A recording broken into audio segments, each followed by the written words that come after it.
On est sur ce mois de décembre qui a commencé depuis une semaine maintenant. Et donc je voulais faire écho à ces temps de Noël, comme on dit, ces temps de fête, comme on peut dire, et partager, prendre le temps de partager sur justement l'événement de ce qu'est Noël. Vous savez que Noël, littéralement, le mot, ça veut dire naissance. Hein. Ça veut dire naissance, nativité. Donc Noël, c'est normal que nous parlions de la signification profonde de Noël. On sait que ce n'est pas seulement des paillettes, on sait que ce n'est pas seulement des grands repas, que ce n'est pas seulement des cadeaux que l'on se fait, ou qu'on ne se le fait pas d'ailleurs. Mais Noël, ça veut dire naissance.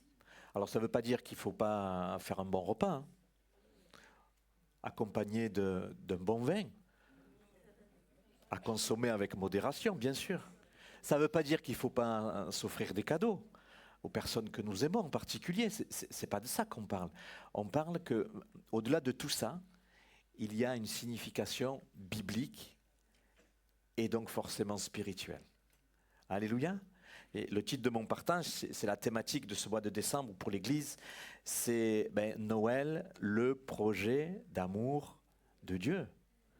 Et comme tout projet, je ne sais pas si vous avez des projets d'acheter une voiture, des projets de changer de matériel informatique parce qu'il est obsolète, et le projet de faire construire une maison, le projet d'avoir des enfants. On est plein de projets. Hein.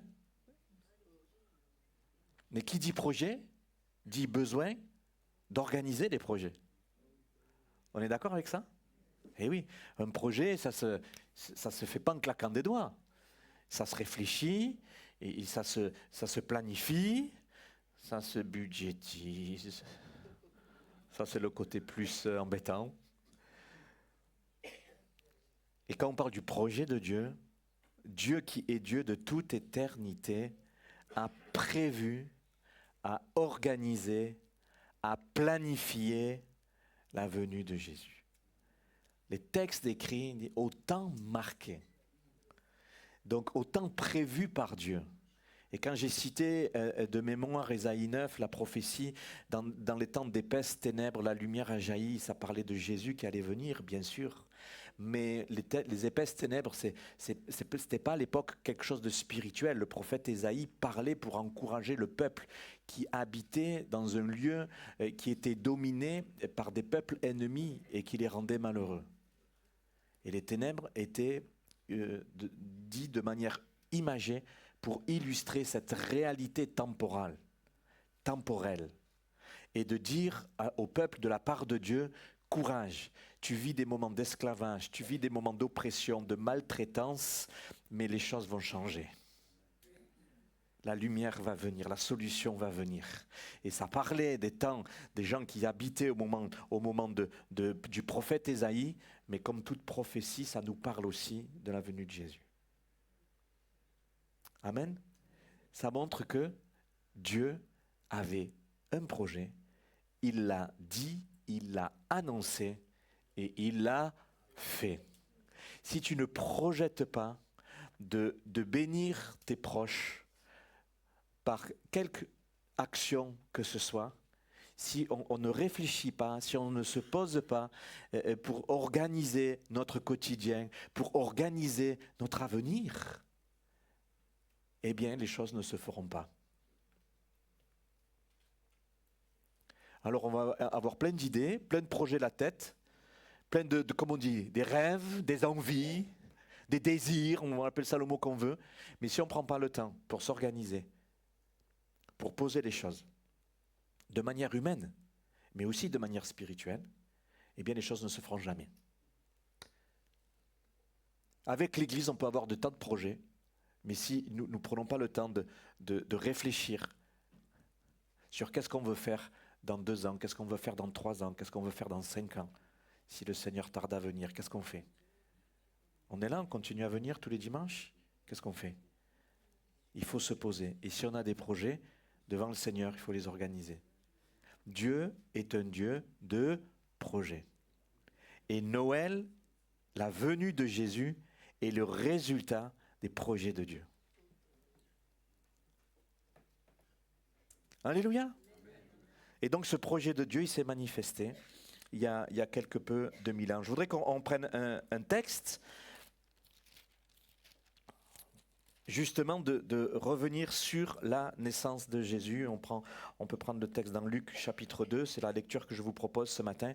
On peut lire à partir du verset 8 et de regarder les protagonistes qu'il y avait lors de cette naissance. Luc chapitre 2, verset 8. Vous l'avez ? On y va ? Il y avait dans cette même contrée des bergers qui passaient dans les champs les veilles de la nuit pour garder leurs troupeaux. On relit ? Il y avait dans cette même contrée des bergers qui passaient dans les champs les veilles de la nuit pour garder leurs troupeaux. Un truc qui me vient, quelque chose qui je voudrais juste, en guise d'anecdote, pour garder votre attention bien éveillée. Pendant cette apparition de l'ange que nous allons lire auprès des bergers, le texte que nous lisons là, le verset 8 que nous lisons, c'était la nuit. Et le texte dit que les bergers passaient la nuit. Ils passaient la nuit dehors. Ok ? Pourquoi ? Parce que c'était l'été. Ils passaient la nuit dehors. L'hiver, les moutons, les troupeaux étaient rentrés. Donc, juste pour dire que le 25 décembre, ce n'est pas la vraie date. Juste ça comme ça, je ferme la parenthèse. On continue. Et voici, un ange du Seigneur leur apparut et la gloire du Seigneur resplendit autour d'eux. Mais ce n'est pas ça l'important, la vraie date. L'important, c'est qu'il soit venu. On n'est pas attaché à l'importance de la date. L'important, c'est le cadeau. C'est Jésus. C'est de recevoir ce cadeau. Et la gloire du Seigneur resplendit autour d'eux. Ils furent saisis d'une grande frayeur. Mais l'ange leur dit, ne craignez point, car je vous annonce une bonne nouvelle qui sera pour tout le peuple le sujet d'une grande joie. C'est qu'aujourd'hui, dans la ville de David, il vous est né un sauveur, qui est le Christ, le Seigneur. Et voici à quel signe vous le reconnaîtrez. Vous trouverez un enfant emmailloté et couché dans une crèche. Et soudain, il se joignit à l'ange une multitude de l'armée céleste, louant Dieu et disant « Gloire à Dieu dans les lieux très hauts, et paix sur la terre parmi les hommes qu'il agrée. Amen. » Avant de rentrer dans le texte, avant d'aller un petit peu mettre en lumière quelques aspects de ce texte que je voudrais mettre devant vous, je voudrais vous mettre sur les yeux les 3 points que je voudrais mettre justement en lumière. C'est l'amour de Dieu qui se met à notre portée, qui vient nous rejoindre. C'est l'amour de Dieu qui produit la paix de Dieu. Et enfin, un dernier point qui est une question. Quelle place nous donnons à l'amour de Dieu dans nos cœurs ? Toujours cet aspect pratique, dire ces choses elles sont faites, bon c'est bien, ça a été longtemps, ok, c'est validé par l'histoire, d'accord, mais et toi, qu'est-ce que tu en fais ? Qu'est-ce que tu fais de ce cadeau ? Qu'est-ce que nous en faisons au quotidien ? Je voudrais raconter ce fait divers qui s'est passé il y a quelques années de ça, où une femme qui à l'époque avait à peu près 40 ans, elle annonce sur le fil de son Facebook, de son réseau social, qu'elle allait se suicider le jour de Noël. Elle annonce, alors les amis, les followers, les likes, je sais pas trop, moi je suis pas trop réseaux sociaux, eh bien ils voient ça et elle disait même je vais prendre des médicaments, je vais prendre la boîte de médicaments et le jour de Noël, voilà, comme alors, quelque chose de brutal, quelque chose, je ne sais pas trop comment on peut le prendre, mais en tout cas c'est ce qui s'était passé. Et c'est ce qui s'est passé. Et c'est ce qui s'est passé. C'est un fait divers, un fait réel qui s'est passé il y a quelques années. Et un journaliste qui écrira justement ce fait divers, après avoir fait une enquête minutieuse sur l'entourage, il dira « Ces 1048 amis de Facebook ne sont pas allés la voir. Et ils ne sont pas allés lui porter secours. » Et il avait même remarqué que certains de ses amis habitaient dans la rue d'à côté de où elle habitait, cette femme. Sa maman à cette femme dira, 17 heures après le suicide, lorsqu'elle l'apprend par la police, si seulement quelqu'un avait marché sur sa maison, si seulement quelqu'un avait pris le temps d'aller chez elle, de venir la rencontrer suite à cet appel au secours. Et ce fait divers qui m'est revenu, qui est revenu à mon esprit, que je vous partage en guise d'introduction, ça me fait penser directement à ce que Jésus a fait. Jésus, en venant sur cette terre, il est venu se mettre à notre portée pour nous proposer son secours. Pour nous proposer son secours. Et la maman, mais si seulement quelqu'un avait pris le temps. Quelqu'un avait pris le temps. Aimer, c'est bien. Dire que j'aime, c'est bien. Mais agir dans le sens de cet amour, c'est ça la clé. Prouver notre amour pour ceux qu'on aime, il n'y a rien de plus extraordinaire. Ça nous interpelle. Hein? C'est Noël. Hein? Dieu qui est venu. Preuve d'amour. Mais ça nous rejoint dans notre quotidien aussi. Est-ce que tu dis à ton épouse que tu l'aimes? Et les gars, vous êtes où? Quand est-ce que la dernière fois que tu lui as dit? Aïe! Mesdames, est-ce que vous dites à votre époux que vous l'aimez? Elles sont un petit peu plus vivantes. Merci, mesdames.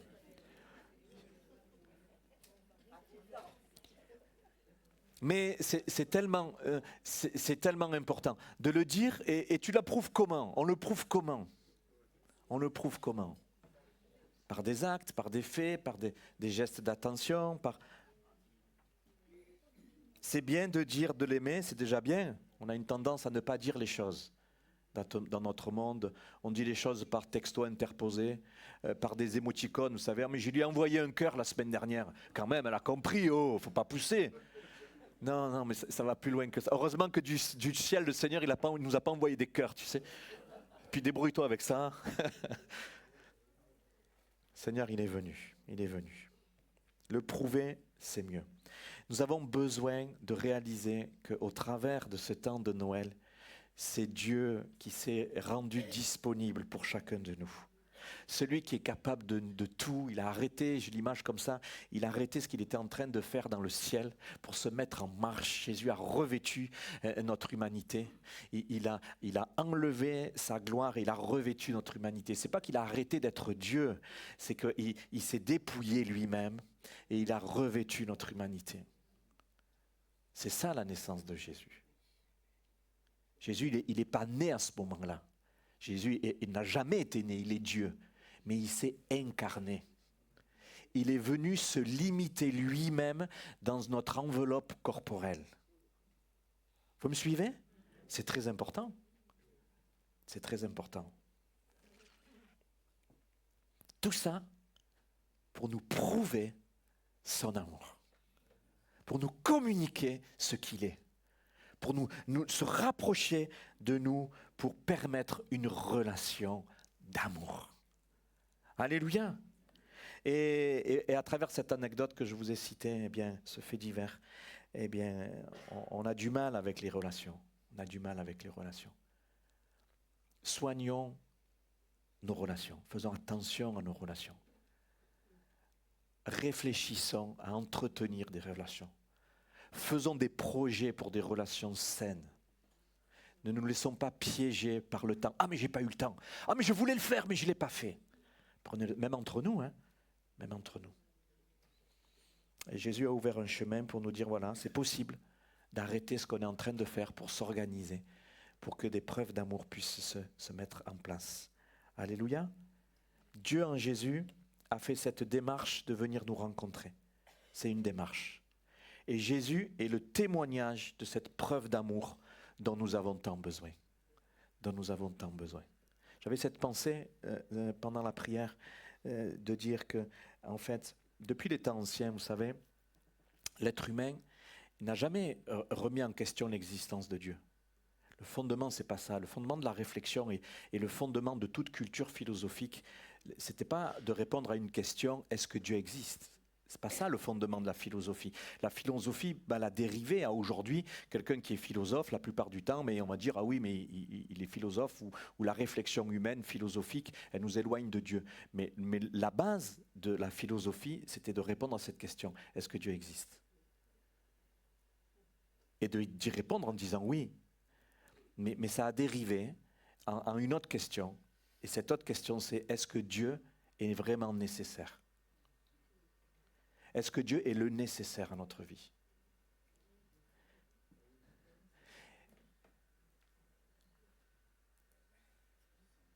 Et je dis ça, ça me revient par rapport à ce qu'on partage. Jésus, il est venu pour nous envoyer un signal très fort. Il dit, tu peux exister sans Dieu. Tu peux survivre sans Dieu, mais tu ne peux pas vivre réellement sans Dieu. Il est le nécessaire à ta vie. Il est le nécessaire à notre existence. Amen.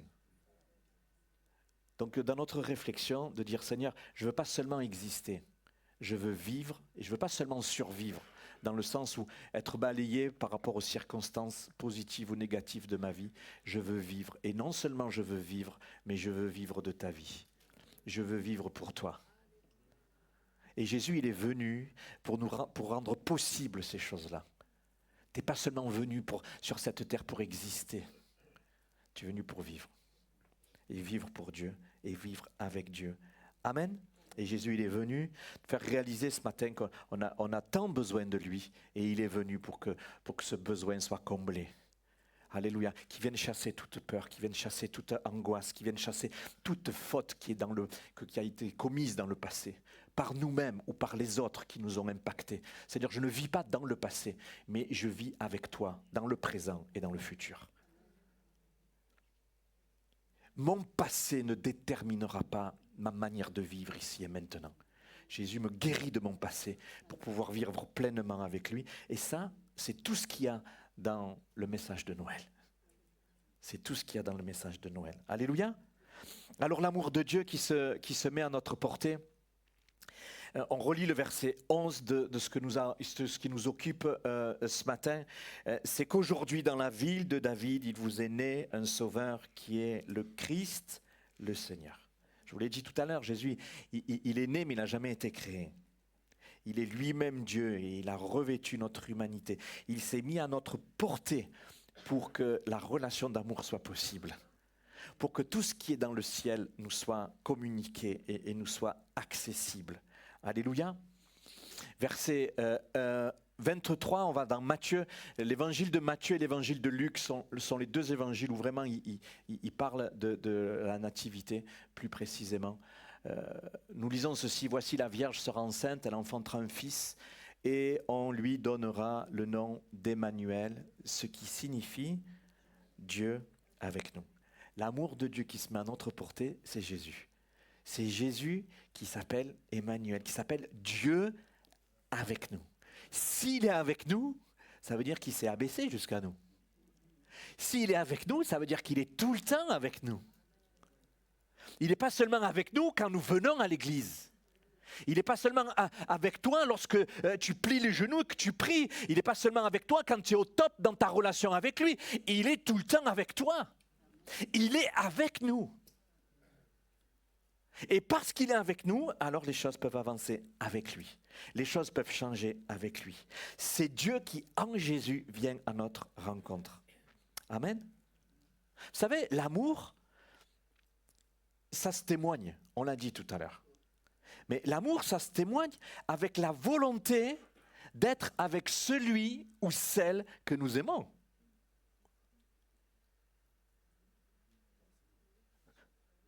C'est la logique. Quand Dieu il dit que je veux être avec vous, pourquoi? C'est parce qu'il a un regard particulier d'amour pour toi. Il veut être avec toi. Bon, quelqu'un qui me prend la tête, bon, vous non, parce que vous êtes au top. Mais moi, quand quelqu'un me prend la tête, j'ai pas envie d'être avec lui. Quand quelqu'un me fait du mal, j'ai pas envie de passer mes soirées avec lui. On a envie d'être avec ceux qu'on aime. Oui? Et c'est pour ça que ces temps de fête, c'est devenu compliqué. Pourquoi? Parce que dans les familles, maintenant, plus que jamais, ça va de mal en pire. Alors, on ne se voit pas de l'année, on ne se voit pas d'année, de plusieurs années, et puis on se dit, ah, c'est Noël, on va manger ensemble. L'amour doit être la volonté, le témoignage d'être avec celui et celle que nous aimons. C'est pour ça qu'on dit souvent, Noël, c'est tous les jours. Ben oui, parce que l'amour, ça se prouve tous les jours. Ça se construit tous les jours.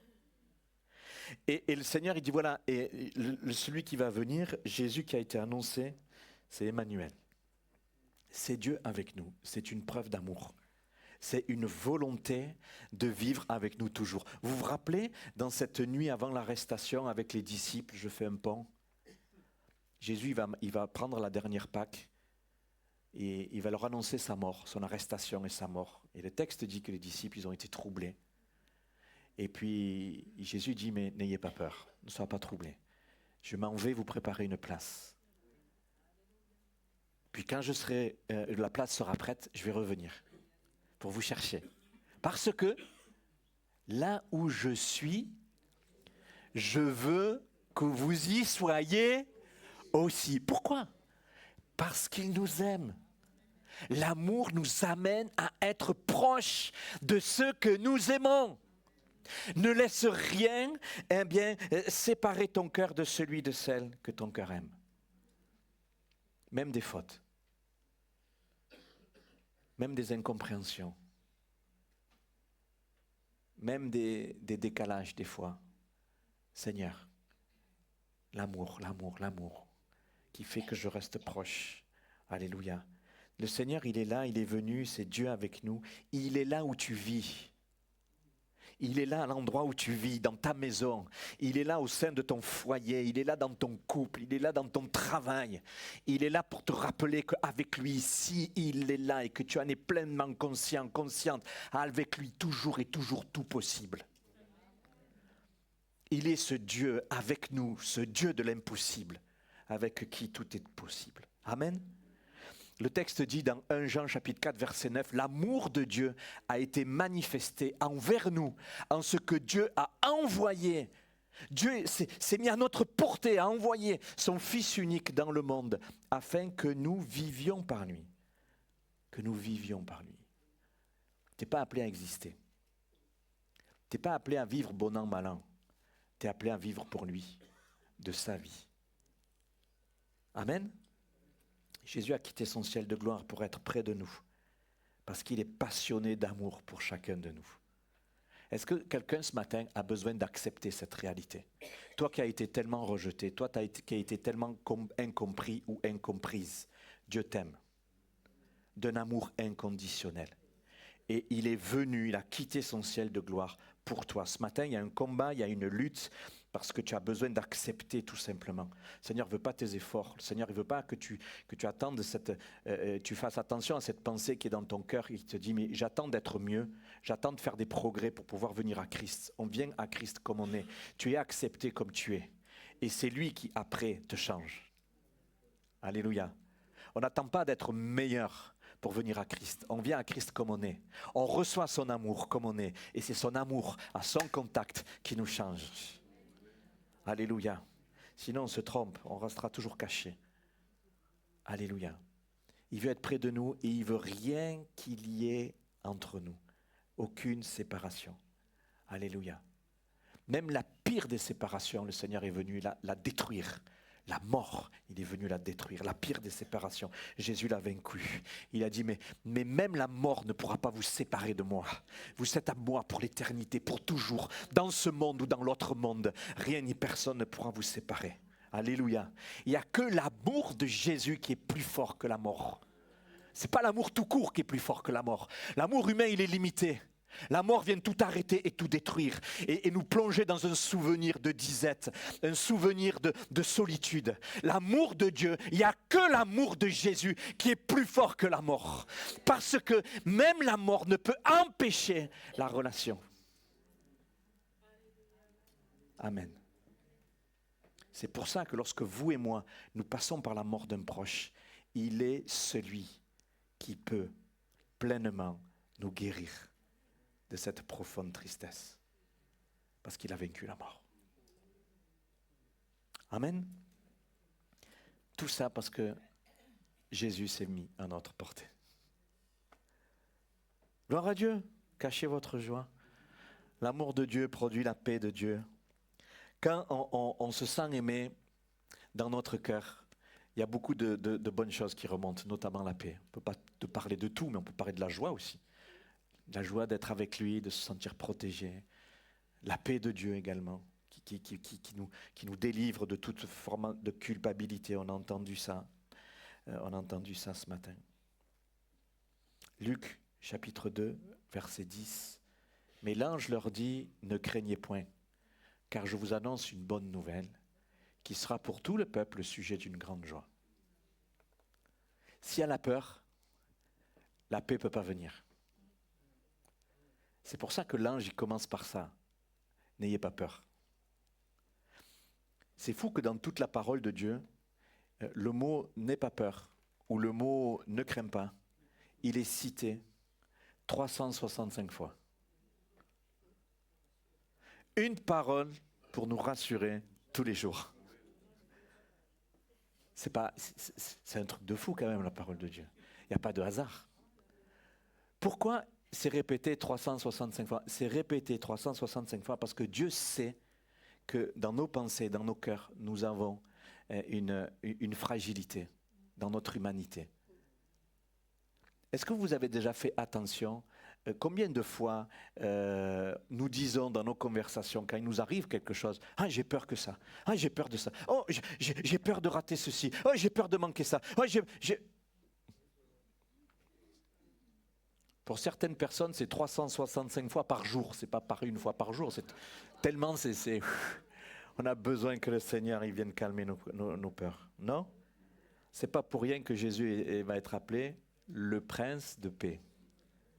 Celui qui chasse nos peurs. Relisez ne serait-ce que les évangiles avec les disciples. N'ayez pas peur. Combien de fois il a fallu qu'ils leur disent? Ouais. On comprend vite, mais il faut nous expliquer longtemps. Qu'est-ce que ça montre? Ça nous montre quelque chose d'extraordinaire. Que dans notre relation avec le Seigneur, il est celui qui nous protège de nous-mêmes. De notre mentalité, de notre tendance à avoir peur. Une fourmi, ah j'ai peur. Elle est rouge, oh là là, j'ai encore plus peur. Une araignée, oh maman j'ai peur. On a peur de tout. Hein? Et le Seigneur, il est celui pour nous, il est là, il se met à notre côté. Et il est celui qui veut produire sa paix et chasser nos peurs. On peut pas avoir la paix s'il y a la peur et la crainte. Ça ne marche pas. Donc le Seigneur, il fait comme l'ange avec nous. N'aie pas peur.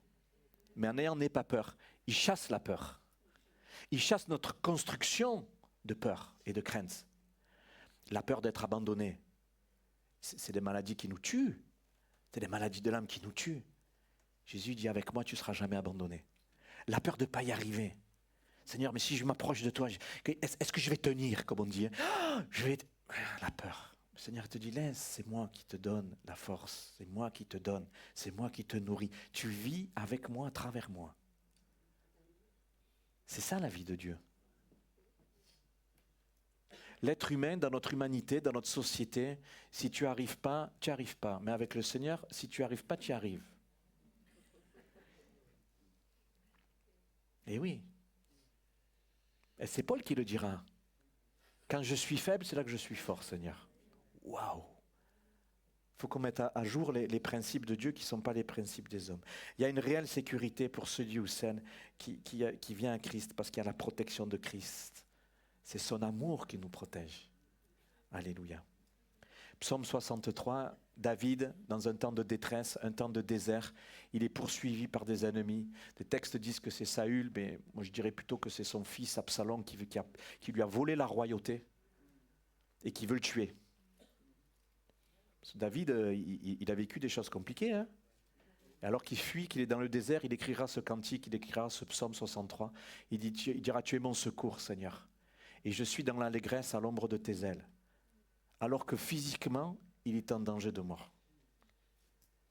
Mon âme est attachée à toi et ta droite me soutient. Dans l'adversité, avec ce psaume, David, il donne une proclamation de l'amour de Dieu qui le protège. De l'amour de Dieu qui vient le protéger. Alléluia. L'amour de Dieu est témoigné par Jésus qui est venu nous aimer et nous protéger. Il sera appelé le prince de paix. Il sera appelé le prince de paix. Alléluia. On ne peut pas avoir la paix de Dieu si on n'accepte pas le prince de paix qui vient de Dieu.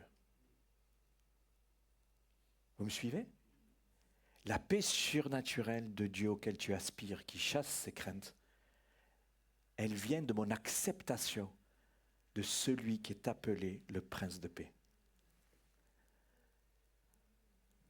Est-ce que nous continuons de vouloir accueillir ce prince de paix qui chasse nos peurs? Tu te lèves la nuit, tu es en sueur, tu es pris par la peur à cause d'un cauchemar. Jésus est là. Ton prince de paix, il est là. Gloire à Dieu. C'est l'amour de Dieu qui vient s'occuper de notre état intérieur. N'ayez pas peur, je suis là. C'est comme un enfant qui est apeuré par quelque chose, qui vient se réfugier dans les bras de ses parents.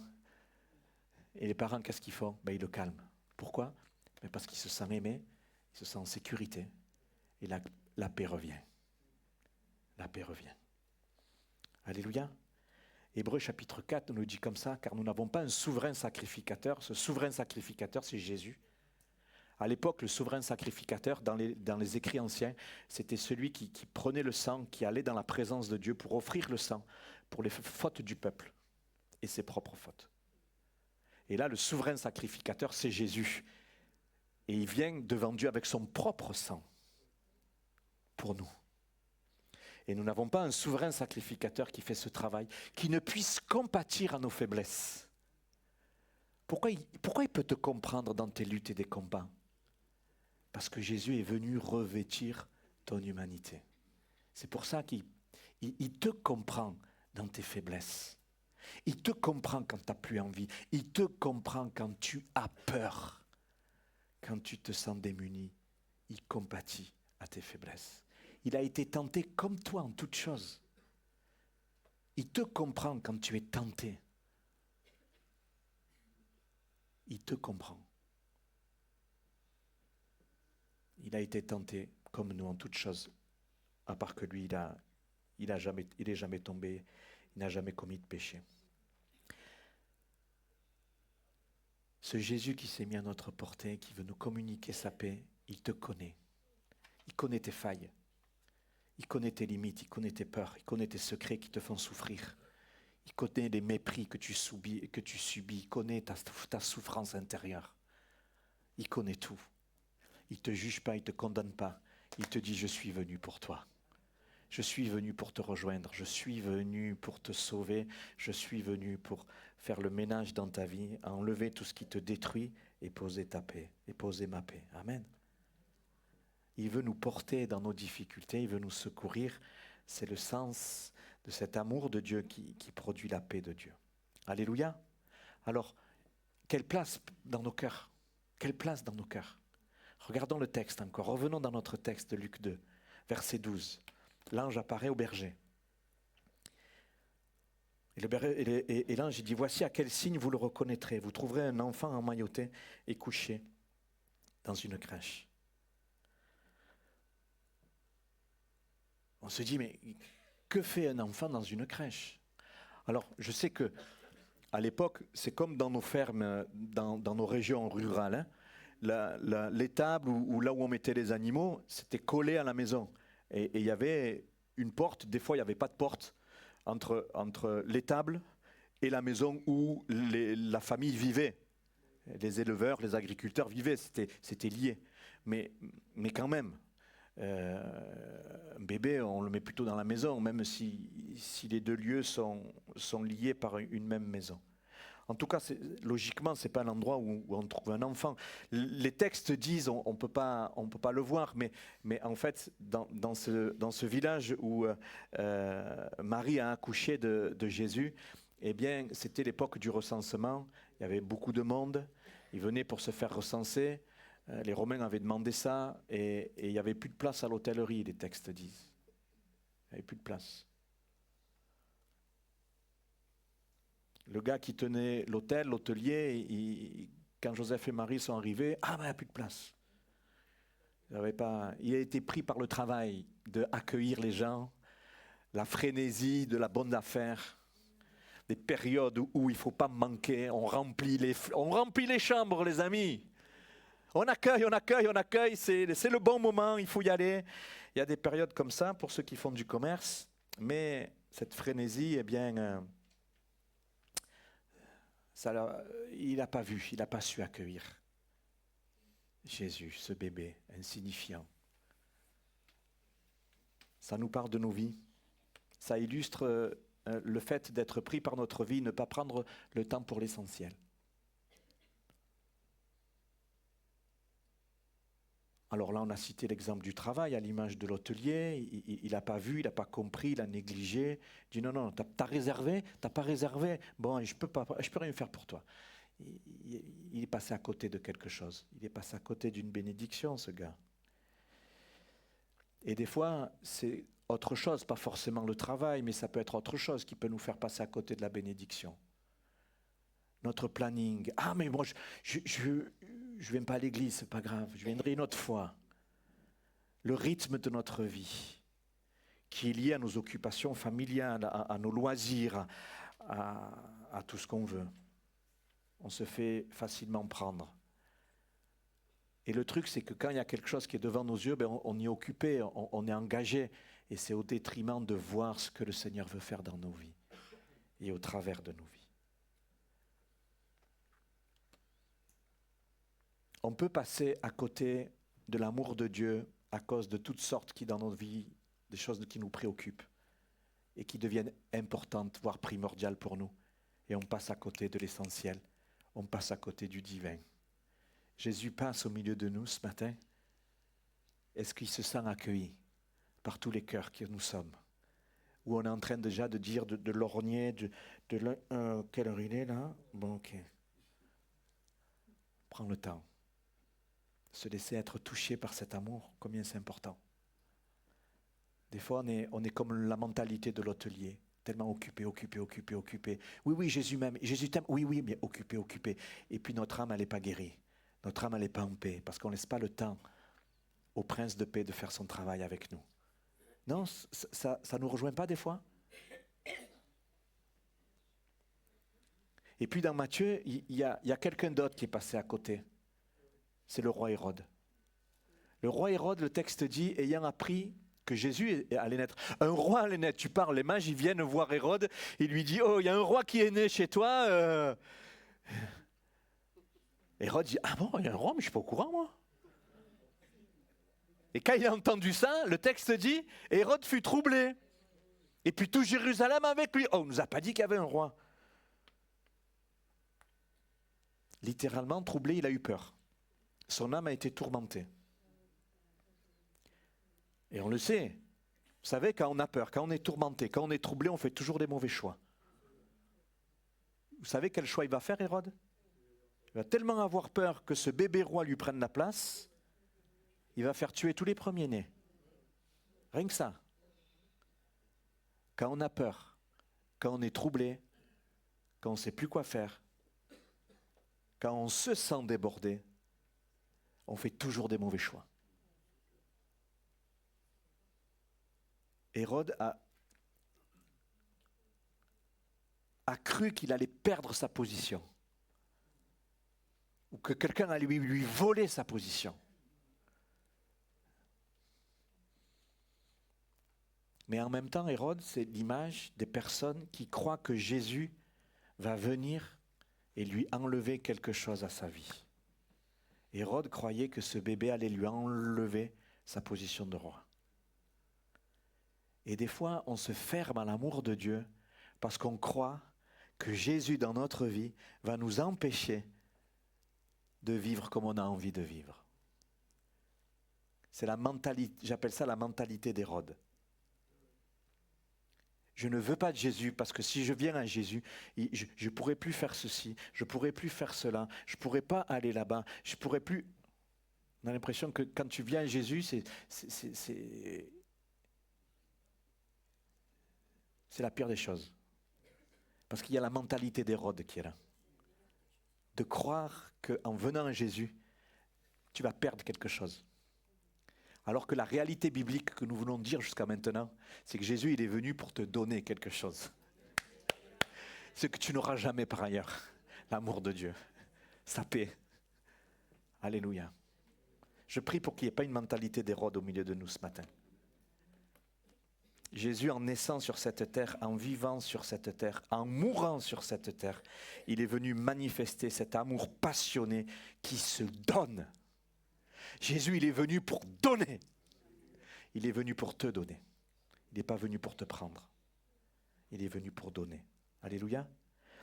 Je le répète, ceux qui ont la mentalité d'Hérode refusent le cadeau de Jésus. Ils ferment leur vie. Ainsi, ils sont limités, dominés par ce qui fait leur guerre, ce qui leur fait la guerre. Quel que soit ton passé, tu en deviens prisonnier.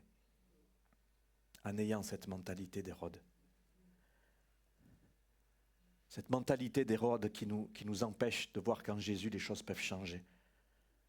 C'est des personnes qui ont grandi dans la violence, qui sont limitées par cela et qui ne voient pas qu'en Jésus, les choses peuvent changer. Des personnes qui ont grandi dans une famille séparée, divorcée, et qui ne veulent pas de Jésus. Et ils vont avoir peur de s'engager, peur de reproduire la même chose qui s'est passée avec les parents. Ça, c'est la mentalité d'Hérode. Prisonnier de nos échecs, prisonnier de nos craintes, prisonnier de ce que nous sommes, prisonnier de notre mauvais caractère, prisonnier du mal qu'on nous a fait. Mais en Jésus, le Seigneur veut te donner la force d'être libre de tout ça. Libre de l'aimer, libre de vivre pour lui. Alléluia. Le pire, c'est que ceux qui ont cette mentalité-là, ils construisent leur vie, leur raisonnement pour expliquer leur situation. Eh oui, mais c'est à cause de mon hérédité. Ah, mais c'est mes parents, ils étaient comme ça. Ah, j'y peux rien. C'est fou. Ah, mes grands-parents, ils étaient comme ça. Ils ont fait ceci. Ah, bah donc du coup, c'est foutu pour moi. Ça, c'est la mentalité d'Hérode, ça nous bloque. Alors, bien sûr, on trouve des solutions humaines. Psychologie, méditation, occultisme, voyance. Tout ça pour nous libérer de quelque chose, ou de quelqu'un des fois. C'est tous ceux qui croient qu'en venant à Jésus, tu vas perdre quelque chose. Et ce qui leur manque, ils vont le chercher ailleurs. C'est la mentalité d'Hérode. Ce matin, il y a un appel pour l'Église, un appel pour quelqu'un qui a besoin d'aller plus loin avec Jésus, à se laisser être aimé par celui qui nous a tout donné, par Jésus. Laisse-toi être aimé ce matin. Et en nous laissant être aimés, en nous souvenant de cet amour qui nous a témoigné, on est libre de l'adorer. Gloire à Dieu. Regardez. Luc 12, du chapitre 2. Chapitre 2, 12. On relit encore. Allez, je termine avec ça. Regardez cette pensée que je vous communique encore. Voici à quel signe vous le reconnaîtrez. Vous trouverez un enfant emmailloté, couché dans une crèche. Et soudain, l'ange parle au berger, comprends ? On est dans ce texte-là. Et soudain, il se joignit à l'ange une multitude d'armées célestes, louant Dieu et disant « Gloire à Dieu dans les lieux très hauts et paix sur la terre parmi ceux qui acceptent cet amour, ceux qui l'agréent. » C'est ça que ça veut dire. Allez, une question qui se pose pas, mais je la pose quand même. Qui a reçu cette révélation de l'ange ? Les bergers. Les bergers étaient dans la plaine et l'ange est venu. Ok ? Il faut savoir que les bergers, à l'époque, étaient une catégorie socio-professionnelle. On le dit comme ça maintenant ? Une CSP. Une CSP très particulière et je dirais très méprisée. C'était un travail très méprisé. Quelqu'un qui tu venais te voir, tu discutais avec toi et il te dit « Tu fais quoi toi comme boulot ?»« Moi je suis berger. » Ah. Ouais, ça se sent. C'était méprisé. Par les religieux, il y avait même une notion de plus que de mépris, on tolère. Écoute-moi, tu fais ça comme boulot, si tu peux faire un autre boulot, c'est mieux, quoi. Hein? C'était très méprisé. C'était, comme on pourrait dire, les oubliés de la société. C'est ceux qui font tourner la baraque parce que élever des brebis, tout ça, ça fait manger quand même. Hein? Mais ils étaient méprisés.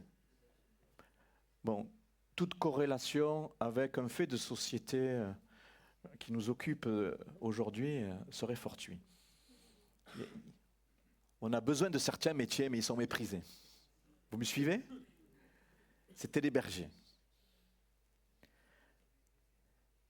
Et Dieu, au travers de cet ange, il leur annonce la venue du roi des rois. À qui? Aux plus petits, aux méprisés, au moins que rien. À ceux qui sont inconnus, qui sont anonymes parmi la foule, la société. Ça, c'est l'amour de Dieu qui vient nous rejoindre. Je ne sais pas si quelqu'un se sent isolé ce matin. Pas accueilli pour X raisons. Mais laisse-moi te dire que le Seigneur t'accueille et ses yeux sont sur toi. Amen. Et cette bonne nouvelle, elle a été d'abord communiquée à eux.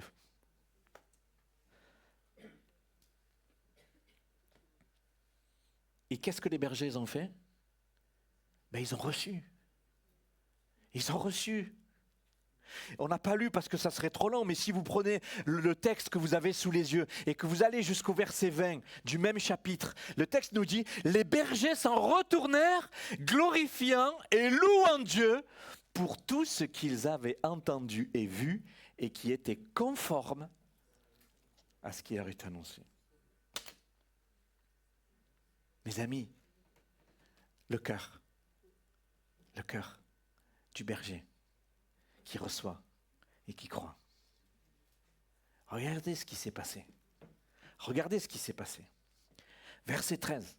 Et soudain, il se joignit à l'ange une multitude de l'armée céleste, louant Dieu.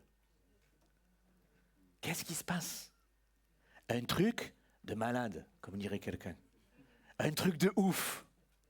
Il y a un ange, c'est déjà pas rien. Je ne sais pas s'il y a déjà un ange qui vous est apparu. Bon. Mais déjà, c'est pas rien. Mais en plus de ça, qu'est-ce qui se produit? Eh bien, il se produit quelque chose qui est tout à fait extraordinaire. Eh bien, l'ange, je ne sais pas comment on fait pour ça. L'ange est en train de faire quelque chose d'extraordinaire. Le texte du verset 13 nous dit, tout à coup, les anges dans le ciel se joignent à l'ange au berger. Donc ça veut dire que la révélation de l'ange au berger, à cause de la bonne attitude de cœur des bergers, l'ange est en train de soulever le pan de l'éternité. Qu'est-ce qu'il y a là? Non, c'est une porte. Le pan de l'éternité pour montrer qu'est-ce que produit cette naissance de ce bébé dans le ciel. Les anges, la multitude des anges dans le ciel sont en train d'acclamer ce bébé. Pourquoi? Parce que dans le monde spirituel, tout le monde sait que ce bébé, c'est Dieu fait homme qui est venu marcher parmi les hommes. Et lorsqu'on a l'attitude de cœur des bergers, on a dans notre cœur quelque chose qui se met à vibrer. On est en train de s'accorder avec la réalité du ciel. Le ciel que nous ne voyons pas avec nos yeux, mais que Dieu nous permet de toucher du doigt avec notre cœur, lorsque on a la mentalité du berger. Seigneur, je crois. Et les bergers s'en retournèrent, glorifiant et louant celui qui est Dieu et qui est venu nous rencontrer.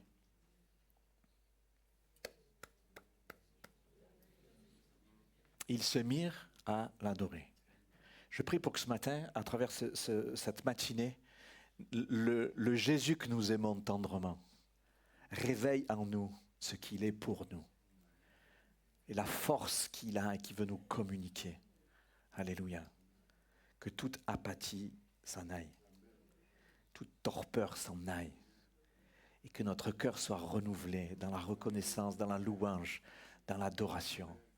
Il est le Saint. Les anges ensemble dans le ciel chantent. Christ est roi. Christ est saint. Christ est vainqueur.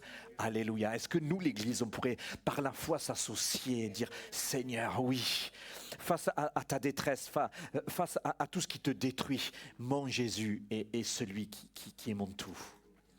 Je veux vivre pour lui plus que jamais. Amen.